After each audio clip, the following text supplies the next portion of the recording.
com, publishers of How to Make America Utopia, Take Away the Economy from Those Who Rigged It, As I See It, Class Warfare, The Only Resort to Right-Wing Doom, It's Worth It, How to Talk to Your Right-Wing Relatives, Friends, and Neighbors, and other books written by Egberto Willis.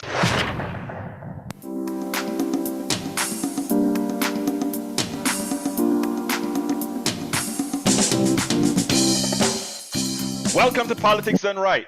I'm Egberto Willis, your host. Good morning, Houston. Good morning, Harris County. Good morning to the great state of Texas. Good morning to Northeast Texas, Southeast Texas, Northwest Louisiana, Southwest Louisiana, and to every nook and cranny receiving the signals from our 100,000 watt transmitter, getting into those magical nooks and crannies to reach your radio, that magical box that picks that thing out of the air. And of course, good morning to the entire world who listens to us through the magic of the internet, formerly known as the ARPANET. ARPANET created by you, we the people, your tax dollars, your intellect, your collective knowledge that's been granted throughout the ages, not by the singular billionaire who continues to do what? Monopolize on your work, on your worth, on your intellect, and then asks you, why are you asking for so much? Go out there and work for it. Oops, we did. It is you who didn't quite work for what you've got. Folks, we got a lot to talk about, but before we get busy, let's take it to the studio with the geniuses, los genios, y mis amigos favoritos, the geniuses and my favorites. Hey, guys. Jack, get out of that cranny. You caught me. I did. I tell you what, those crannies are really hard to get out of sometimes. Yeah. Especially first shot out of the bag. It's like, oh my God, I got to get out of this cranny. Good morning, Egberto. Everything is doing well here. The tin cans and string are holding up, even through the thunderstorms, and I'm going to knock on wood on that.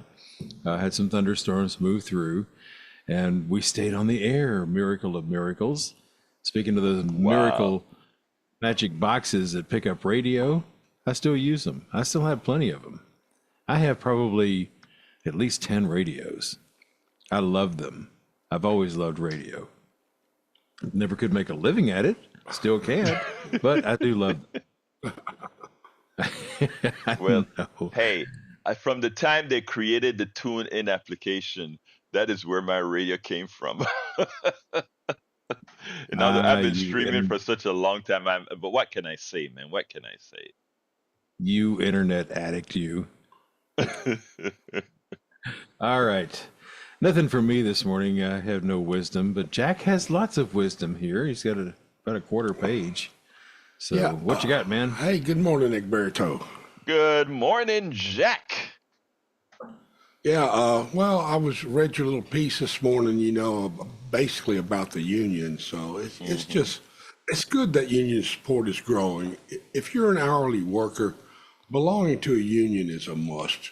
If you want fair pay and protection from corporate abuses, also, union pay elevates the wages of all workers. It does indeed. And it began under Ronald Reagan breaking up the unions. So he was absolutely a perfect capitalist. Yeah. Oh, yes. All right. But it's interesting. But you know what, Jack, that about the union is right. Here's the funny thing. And I want, we have to take responsibility for our own well-being as the collective, as people.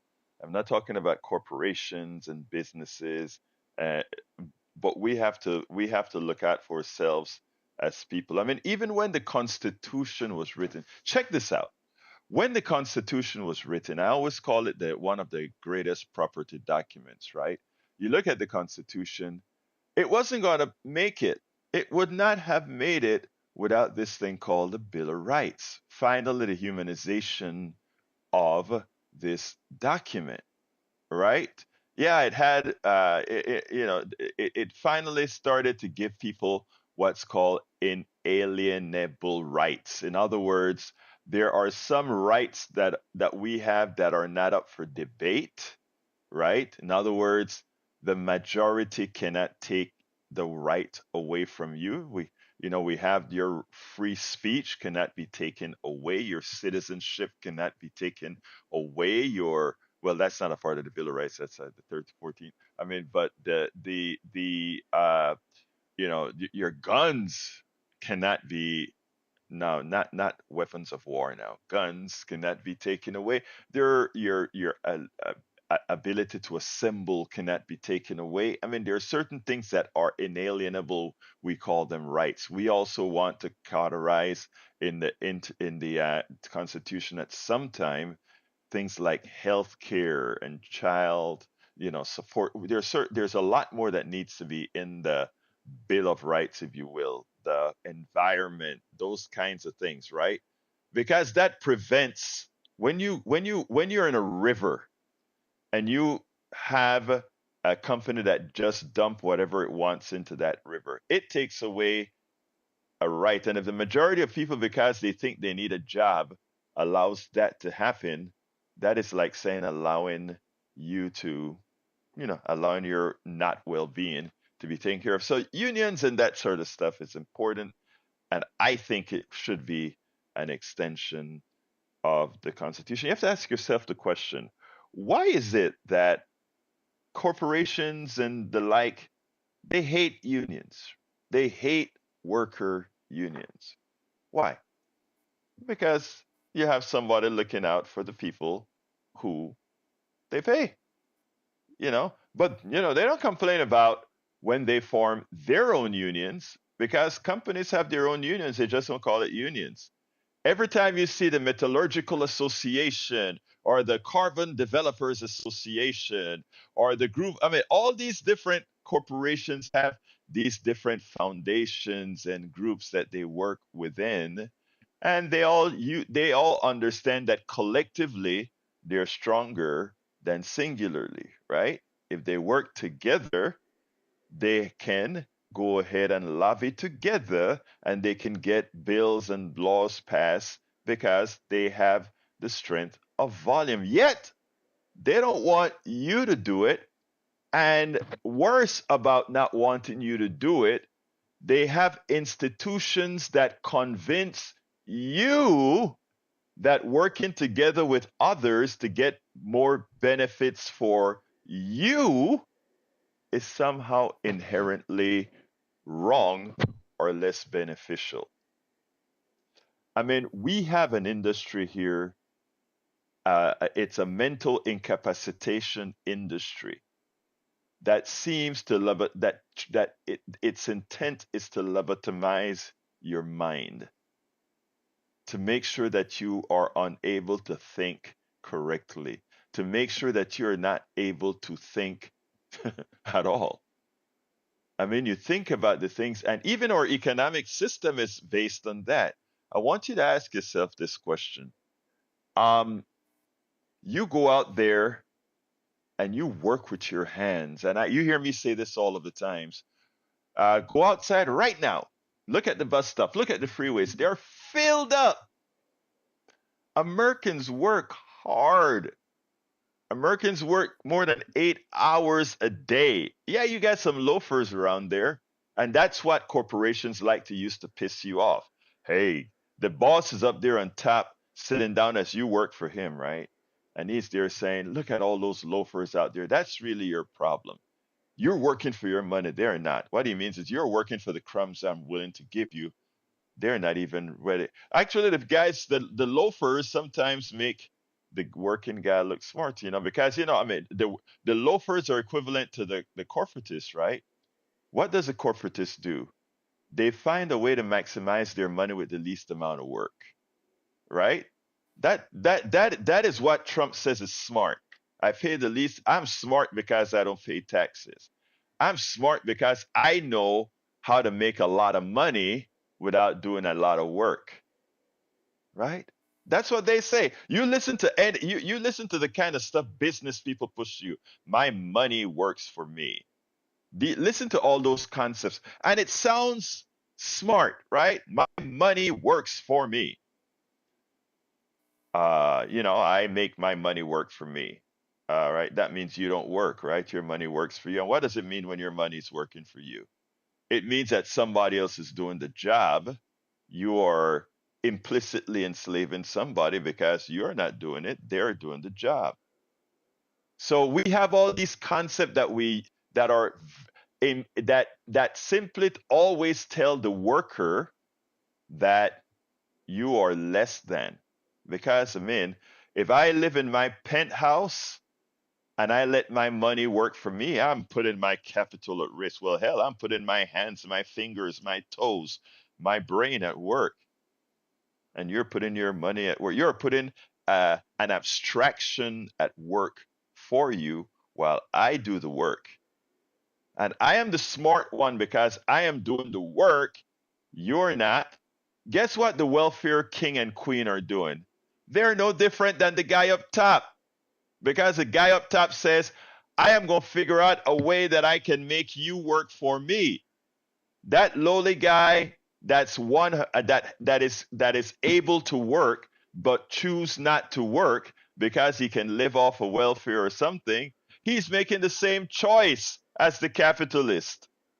He's saying, I can maximize my income by doing X, Y, and Z until we have a truly, truly honest society where you're paid commensurate with the work that you do. The guys on the top are parasites, and the guys way down below who can work but choose not to are parasites. And notice I make that distinction because there are people who simply, for incapacitation reasons, for mental reasons, and for many other reasons, can't work. And as a humane society, we want to make sure all folks have equal access to life, equal access to a livable life, if you will. So, I mean, I hope you get what I'm trying to say here. We need to start revering the people that deserve to be revered. And who do I revered? Who do I revere? I revere my garbage men. I revere the janitors in that school. I revere the teachers. I revere the engineers. I revere the lawyers. I revere the doctors.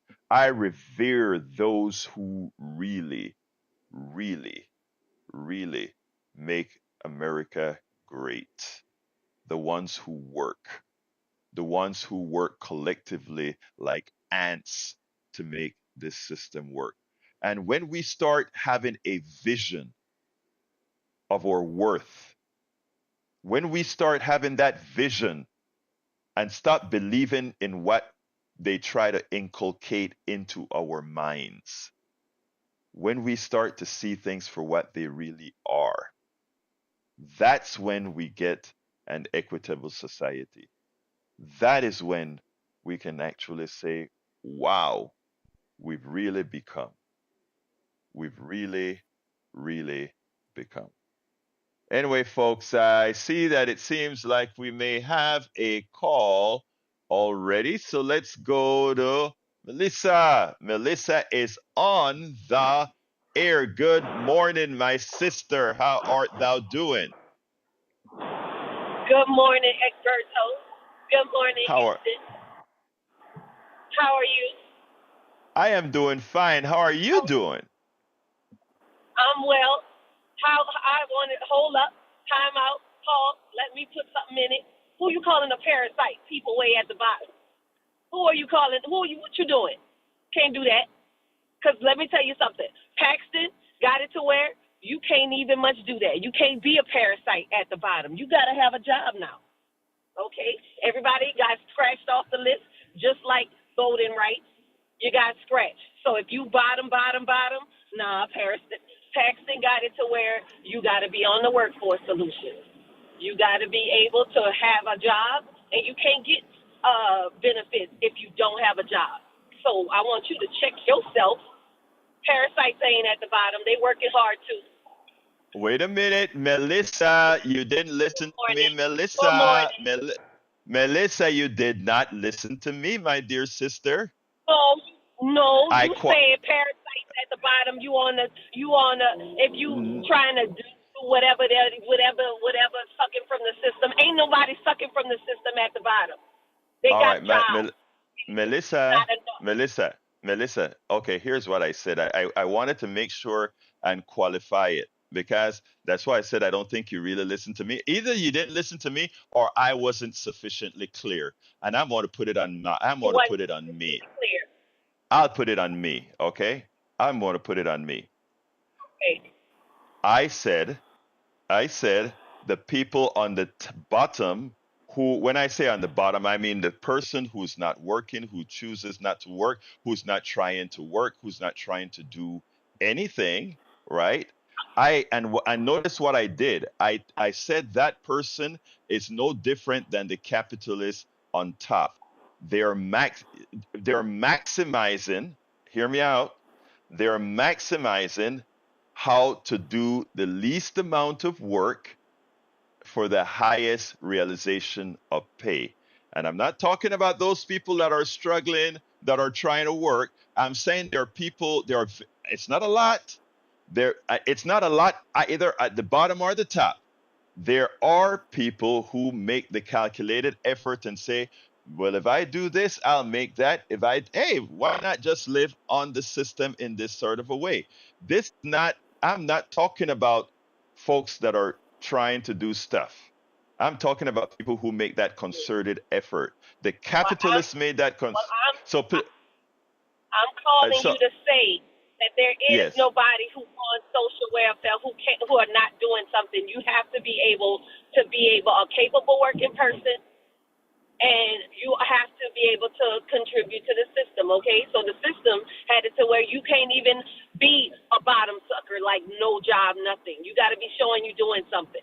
Okay, Melissa, so let's Melissa, clear it up. Melissa, let me do this with you. Let me do that. And please hear me here. There are we have fraudulent institutions that gets around what needs to be. Again, we're not talking about the good folk out there trying to work, good folks trying to do stuff. I'm talking about just like you have the capitalist industry that take advantage of regular folk, you have people who create institutions, right? Used to get money out of the welfare system. I'm not talking about dumb people. I'm not talking about downtrodden people. I'm talking about people who make an institution out of it. All right. In other words, let me give a good example. Let me give a good example, an actual example. There are people who create businesses that gives cover to people who need to show that, well, I'm trying to work, I can't get this, etc., to build on the system. Just there are some doctors, corrupt doctors out there who do things necessary to make sure people can, let's say, stay on disability and that sort of a thing. I want to be in everything that I talk about. I want to be very honest on it. But what I also make sure to say is that the vast majority of people, no matter where they stand, are just trying to make an honest living. That doesn't mean you don't have the shysters that are trying to take advantage. When I talk about the top, I'm talking about the capitalists on the top. When I talk about the bottom, I'm talking about that person who's saying, how can I create an infrastructure to rig the system? We have them on all sides. That's all I'm trying to say. Okay, And well, I you think you and I gotta make it I clear because the the basement dwellers don't hear it. All they hear is the social people trying to make a system out of no, no, no, people no. on what And that's why I it's said, not that what did I that's not the case. Okay, Melissa, all why right, did I all say right. I want to correct if I want to make sure that what I'm saying is understood because you will never hear me slight folks that are out there. You know, I am the person of the of I'm the person of the collective. You know that. Okay, all right. Good All right. morning. Wanted to clear. All right. Anything else? All right. Let's go ahead and go to Bill. Come on in, Bill. Hi, how are you? I'm fine. Talk to me. Um, All right. Was it you or I can't recall where I heard the source from? Is it true that when they calculated the cost of the alleged building the wall, the calculated cost was approximately $20 million per half a mile? Is that correct information? To build to build the wall at the border? Yeah. I don't I if I told you what I know the cost is, I would be lying, but what I can tell you is if it costs $1, it is too much because it is one of the silliest waste of money. It's the silliest waste of money, and because again, number one, it doesn't work. Number two, you're building a border that is less than 10% of the ways to get into this country. It makes absolutely no sense, but that is what we are good at. We are good at convincing people of stupidity, and then somehow it become a big issue, and a mainstream media that has no concept comes out and make it, well, how we want to build a border to keep people. It doesn't work.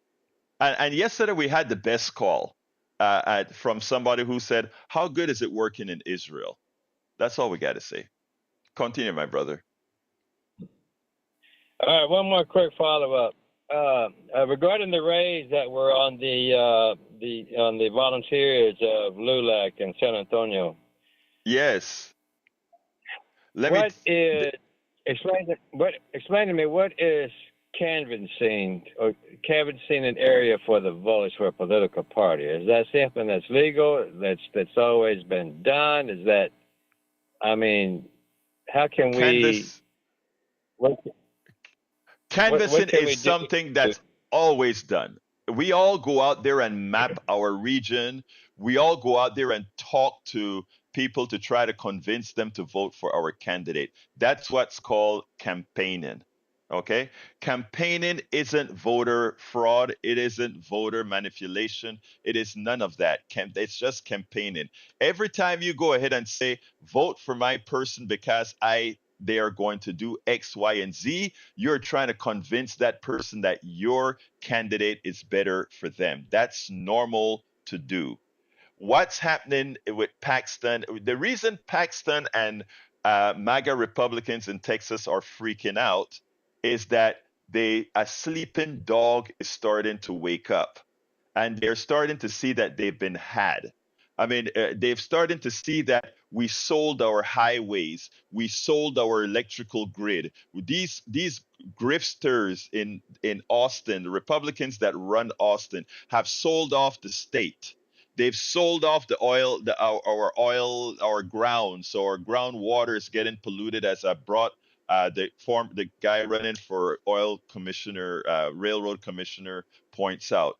So we've sold out our state. These Republicans in Austin have sold out the state. They've polluted our groundwater. They've made our electrical system one of the worst in the country because we're not on the grid, the national grid.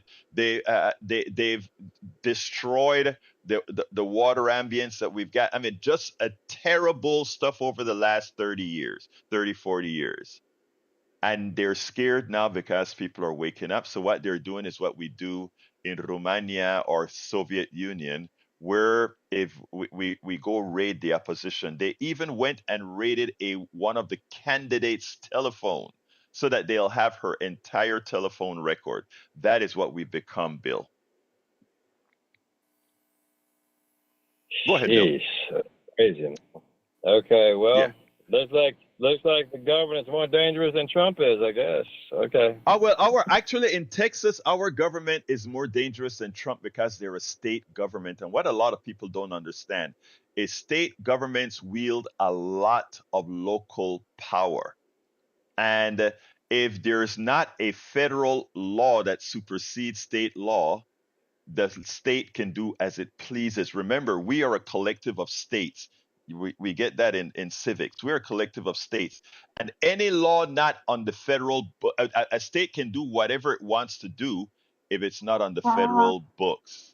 So we have to learn that states are powerful and we have to control our own states. So people of Texas, it's time to, it's not revolt, it's time to wake up.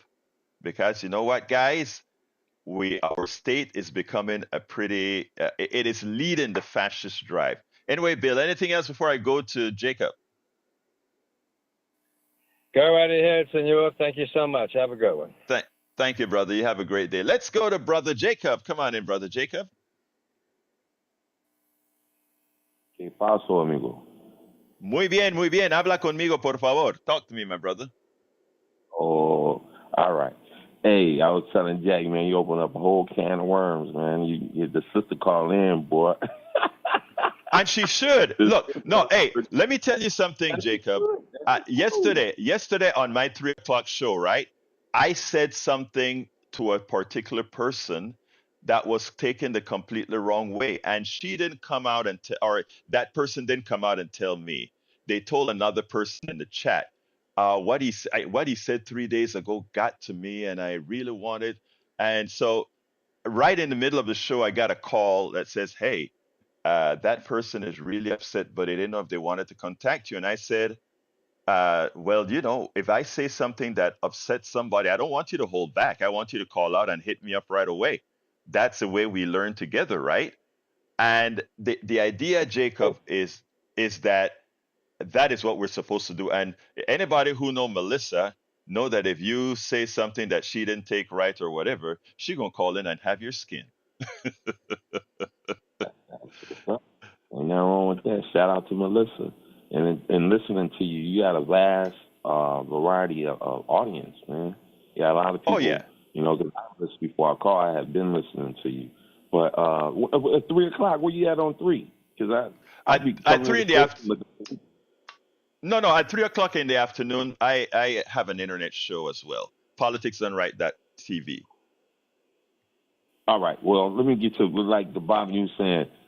That's what a lot of people fear, that if reparations. And let me give you. I was listening to conservative radio or Republican radio yesterday, and I think his name is Lee Eldred or something. The dude used to always be on Fox.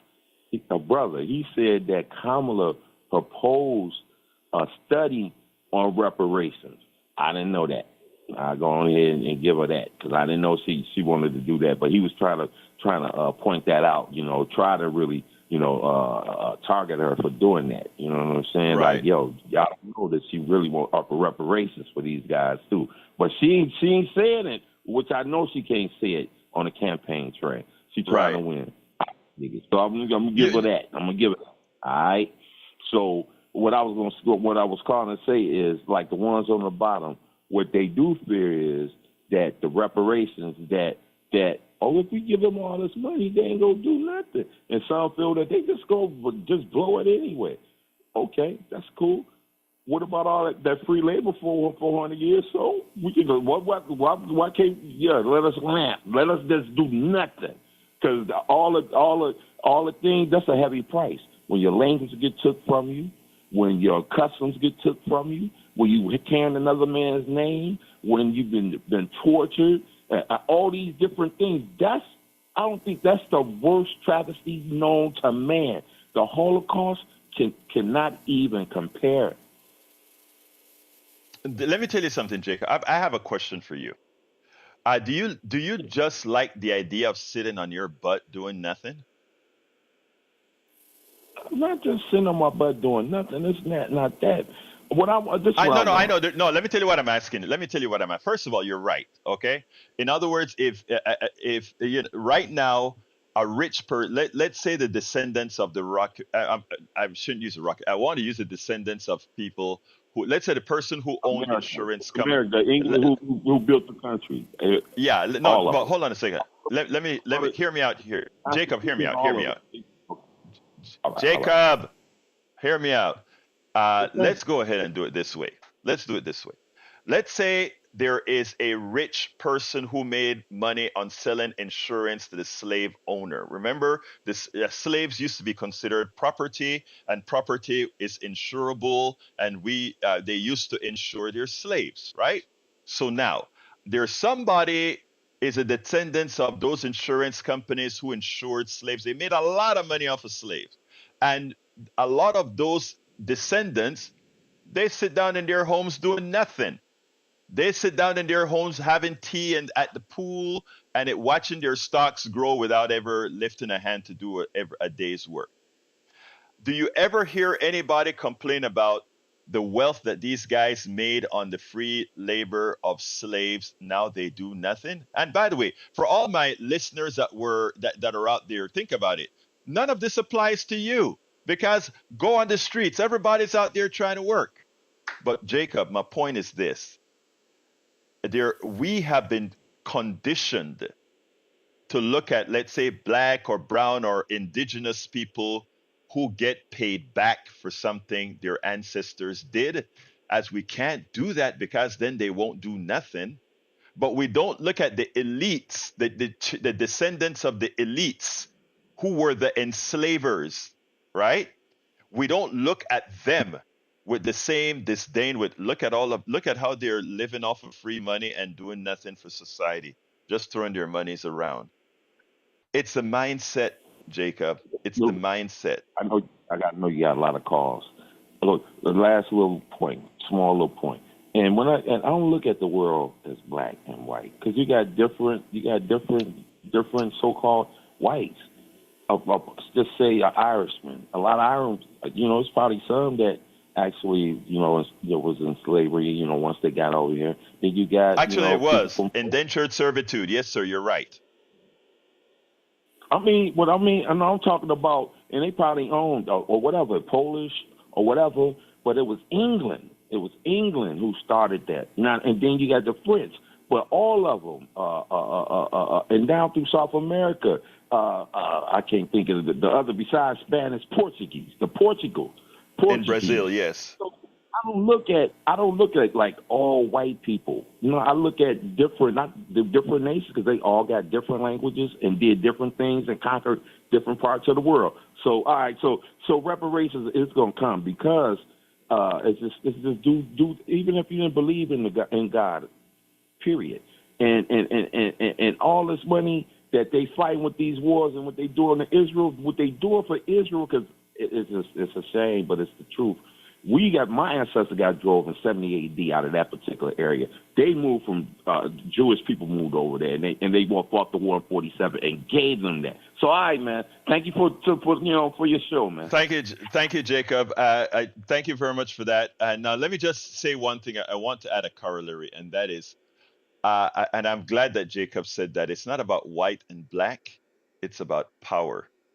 That's why my phrase has always been, whenever and it's a stereotype, I get it. And Melissa, don't call me for doing the stereotype, okay?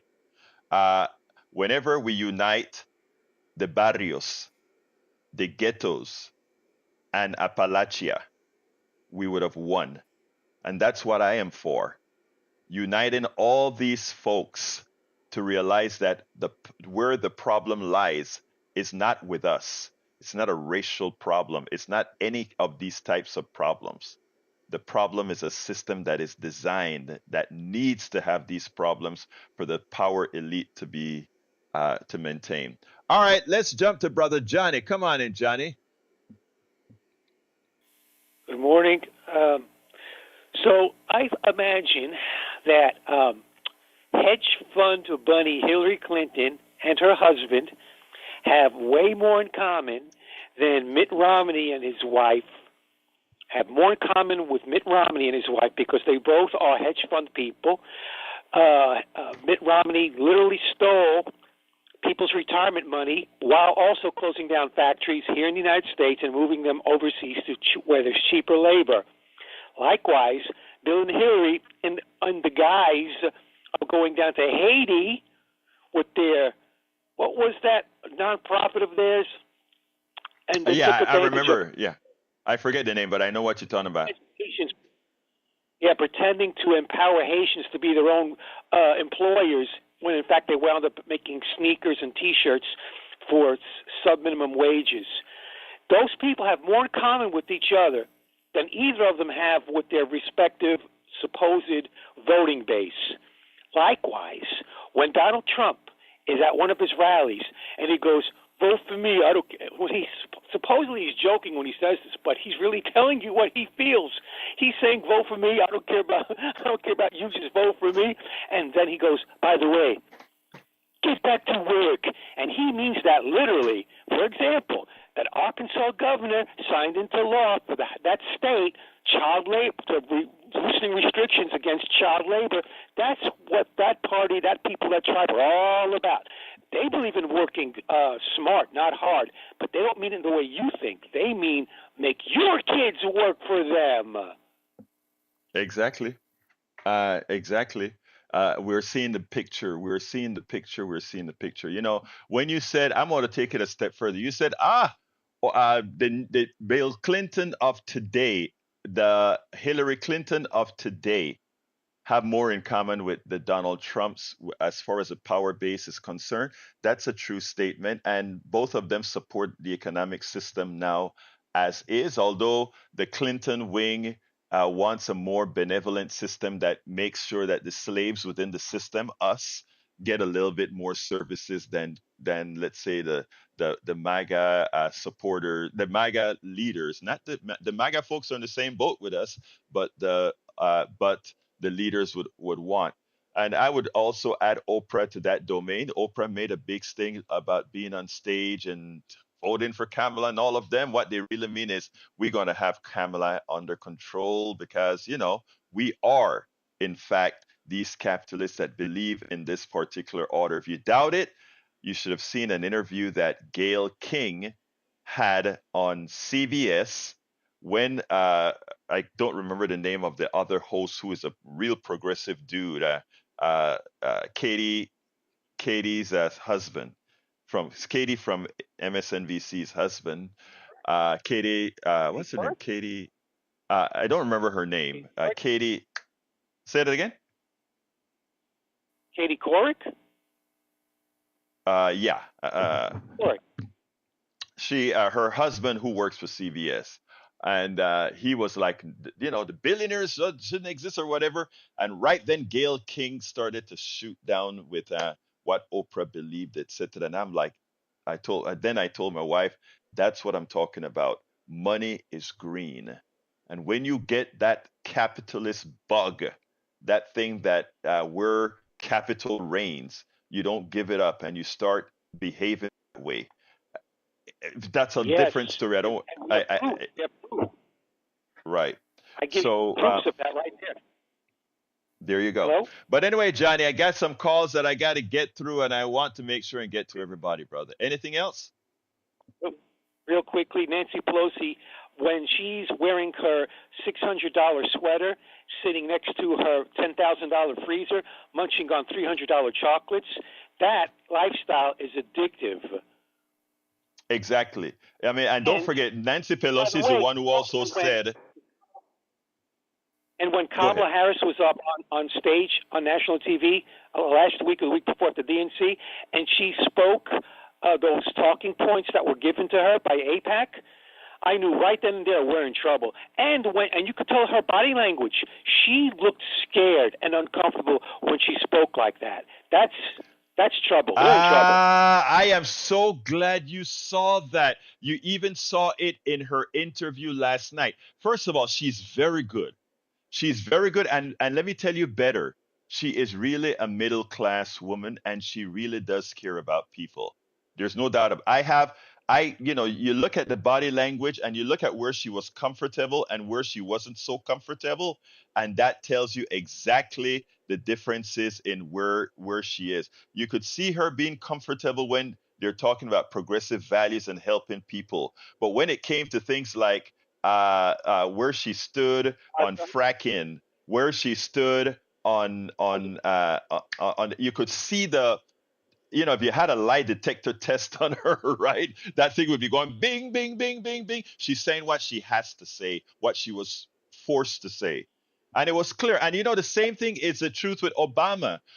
If you look at Obama's interviews, the same thing. It's like when you're getting captured, Johnny, when the system is starting to capture you, right? Because I always talk about the difference between the president and the presidency, the difference between the government and the plutocracy. And what we have to do as people is what you've stated many a times. It only starts after the election when we demand, when we force what we have to force onto the empty vessels that are politicians. But Johnny, I gotta go, brother. I gotta go. That's where we're headed. Thank you. Thank you, Bye. bro. Peace. All right, let's see. Let's go to brother Bard. Come on in, Bard. Good morning, Alberto. Thank you for taking my call. I just want to Yes, make sir. a plea out to. I want to ask your listeners that were voting for RFK, like Patrick and Destiny and Michelle and Art.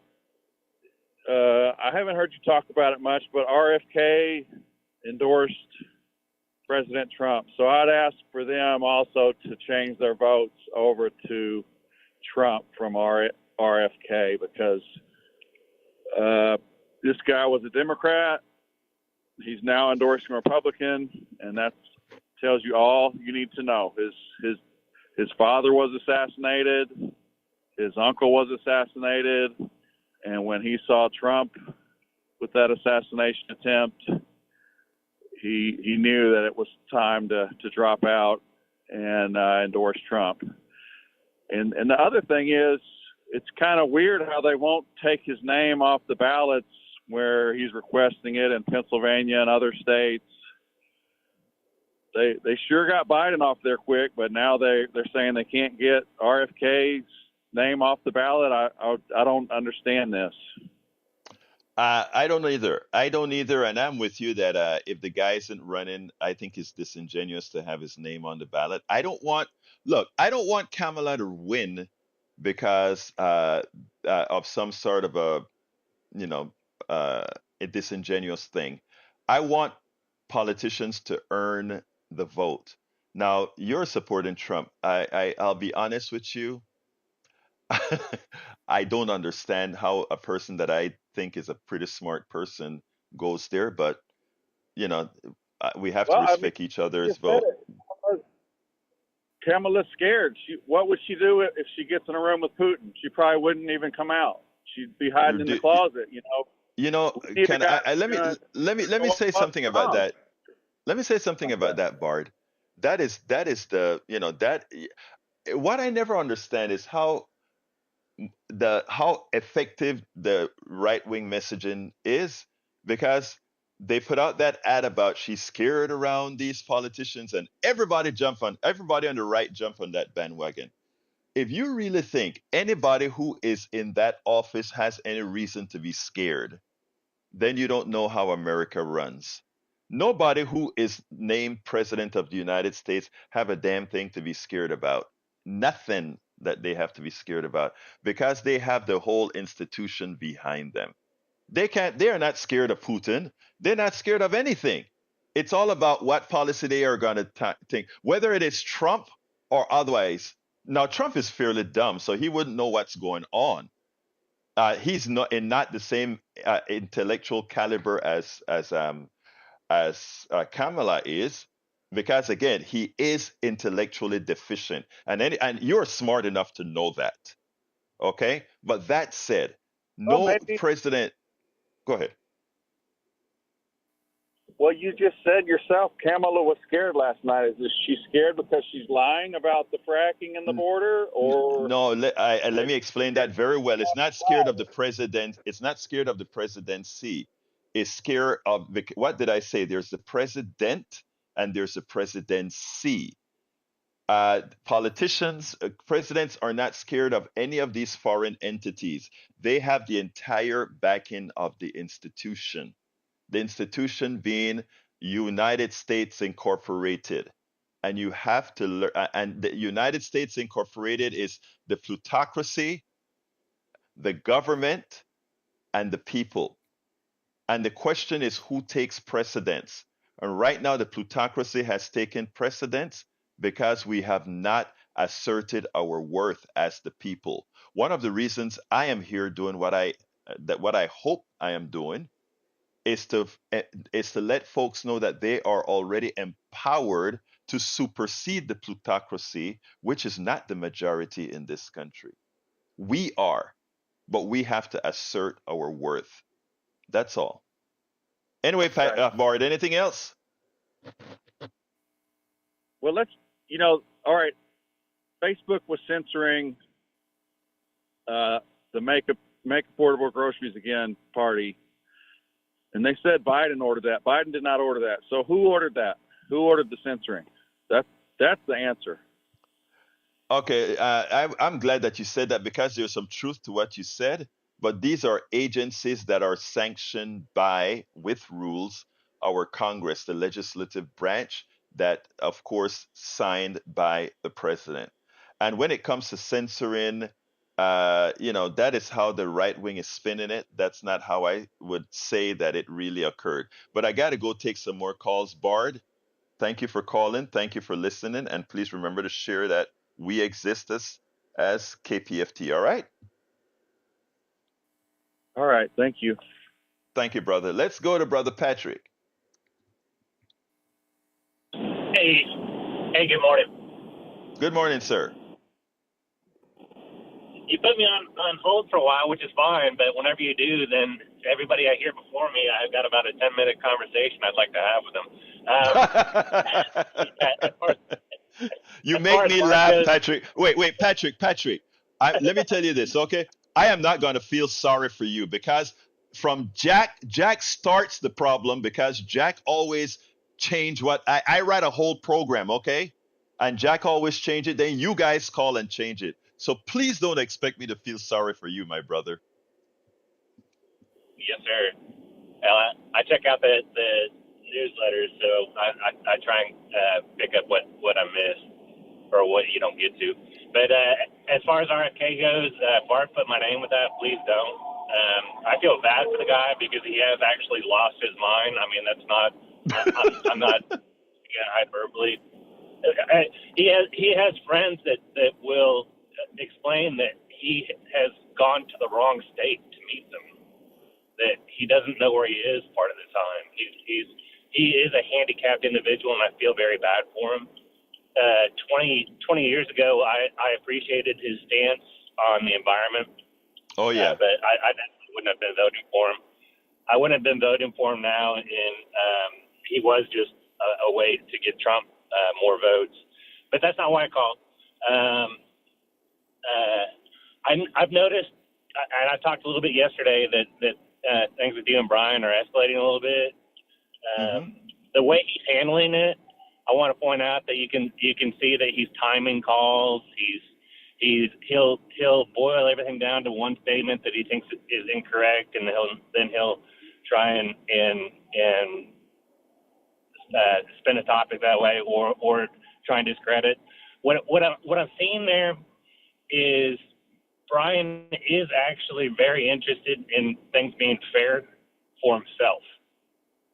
But then if we try and talk about making things fair for the majority of people, he scoffs at it.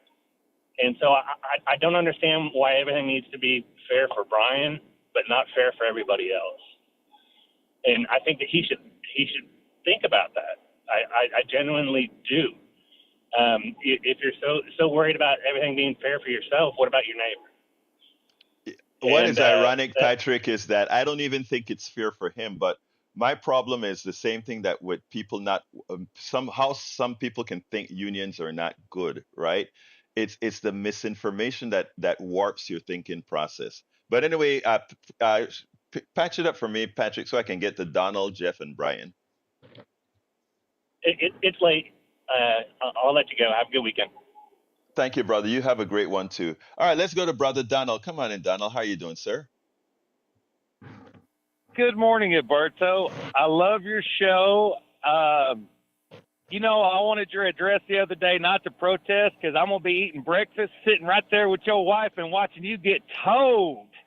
Because I love the ghetto side of people. I love it because I grew up around it. And you got somebody sliding out their house shoes and kicking their flip-flops off, shaking their head, taking the earrings out because she about to throw down on you. Let me tell you something, okay? I take very well to real good, honest criticisms and that kind of stuff. Like, Melissa, what Melissa did when she called here today was simply to say, hey, Berta, you just didn't explain that damn thing right. You better get it right. And then I think I did. She forced me to do the right thing, right? And that's right. That's called holding people accountable. Because you know Exactly. what? People give you a dollar, but damn well you ain't going to take a dollar. That's the whole Right. point. They'll give you the shirt off your back, but you're not going to take it. And There that's you where go. we're at. But you're doing something special with this show, and you keep rolling with it, brother. And I'll talk to you later. Thank you, brother. You have a great one. Let's go to brother Jeff. Come on in, Jeff. Good morning, Alberto. Good morning, sir. Well, I just want to give you some food for thought. You don't have to answer this right away. I'll call back another day. But you were talking about reparations. Why don't, instead of going after the people here, go after the original people that enslaved the black people, the Africans? And just food for thought. I mean, they raided, tribes, and they enslaved them and sold them. So why not go after them instead of us, raising our taxes, because we're going to have to pay for that. I'm sure you don't mean us, Jeff. I'm sure you don't mean us. But that's a very important point that you brought there, and we'll talk about that another day when I get some time. But you brought an important point up. Okay. Okay, and second thing, I agree with Bart on come on. Huh? Go ahead. Okay. I agree with Bart on the Kamala. Who's pulling her strings? She flip-flops back and forth. I mean, one thing I noticed. Okay, by the way, let me stop you there because I got to go. But remember that Trump just flip-flopped on IVF yesterday. Let's remember that. We'll talk another time, Jeff, but you made your point. Let's go to Susan. I'll remember that. I'll research that. But thank you, sir. Susan. All right, thanks, Jeff. We got to go. Susan, come on in real quick, my dear sister. Go to Susan for me. Yeah. My complaint was, can you hear me? Yes, ma'am. Oh, okay. So thank you for your show and thank you for what you're doing. Does anybody else get frustrated by the fact that every time you want to get information that's behind a paywall? I was trying to watch the debate last night, and I was a little bit late, and I don't have a cable, so all I could get was little snippets of things that were posted like on YouTube, little highlights. I couldn't actually watch the whole debate, and I just come across that all the time. And I think if you want to educate the American people, we need to go back to making more information more available to everybody for free. And you know what, Susan, you're absolutely right. Now, I have a newsletter that is, and I'm sure this is not selling anything, that everybody gets a chance to see it for free. I do a lot of cut and snippets out there because we are a very uninformed society. So I try to do my part as well. So know that, and thank you for listening to the show. And if you have questions or whatever, info at the KPFT at politicsdoneright.com that I work through as well. My thing is, first of all, you're right. Let's go ahead and make information available to all. Thank you, Susan. Okay, what's your newsletter? Go to politicsdoneright.com/newsletter. Okay, great. Thank you so much. Have a wonderful day. All right, before I go to Brian, you're up next. I want to salute Billy, Allison, Irwin in the chat, as well as Eric Hayes, Shakula hairstylist, as well as, let's see who else, Allison Dreams. Thank you guys for being there and having a challenging conversation in the chat. Come on in, Brian. Yeah, good morning. Good morning. So this is all about me, right? It's not about voter disinformation. I'm always thinking only about myself and no one else. Let's talk about the voters that the governor took off the rolls, shall we? Sure. Okay. Go ahead. There was 6,000 felons. Yeah, there was 6,000 felons that were removed. 6,500 illegal aliens were registered to vote. And, oh, by the way, you can check me, and thanks for doing this. There was 47,000 people were dead, were still registered to vote. There were 137,000 that were asked, "Are you still alive?" And there was no response, so they took them off. There was like 130,000 removed because they just moved. They moved out of state. They moved out of the county. Okay? But yet, why is it that it's me that's not saying that voter registration is a bad thing? Okay, let me just tell you one thing, okay? I am not a proponent of voter registration in the first place, okay? I think as a U.S. citizen, you should be able to vote. This registration thing I think is crap. That said, the fact that you're removing people, yeah, there are a lot of people that may be on the list that are dead. There are a lot of people, everything that you said, I'll take at face value. I still don't see the reason for that to be removed, as opposed to when somebody comes out to vote, if something is wrong or they commit a crime, to handle it there. If you know how registration works, people may go to a grocery store and somebody may be registering people and they say register to vote, and somebody with a green card may go register to vote, not realizing what they're supposed to do or whatever, but they don't go vote.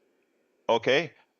So I mean, we're trying to create a problem where one doesn't exist. But the first half of what you said, Brian, I won't dispute it. But I just don't think at any time we should be cleaning these voter rolls, because I don't even believe there should be voter rolls. Everybody should have equal access to the ballot if they're U.S. citizens. Anyway, got to get out of here, Brian. It is 56, and I got to throw it to the studio. Real quick. One thing real quick. When my wife went to get a driver's license, she needed an ID. She wanted a driver's permit first. Oh, she did all right, not got it. I'm at 56. I'm at 56. Studio, come on in, my brothers and sisters. Okay, well, as far as voting dead people, the LBJ was accused of registering and voting tombstones in Duval County during his time in the Texas legislature. You may or may not know that. I didn't know that. So I didn't know that. Yeah, dead people, they vote. All right, Go Jack. ahead, Jack. The border wall is a pork barrel project, and Kamala moves to the center so she can get elected. All right, there you go. That is it from us. Hey, look, folks, love you all of my callers, all of my listeners. The entire show, which we covered zero of it today, is at politicsdoneright.com/newsletter, politicsdoneright.com/newsletter. I couldn't do this without all you guys, man. Love you, love getting up in the morning and speaking to you. My name is Egberto Willies. This is Politics Done Right, and you know how I end this, baby. I am what? Out! You're listening to the American Democracy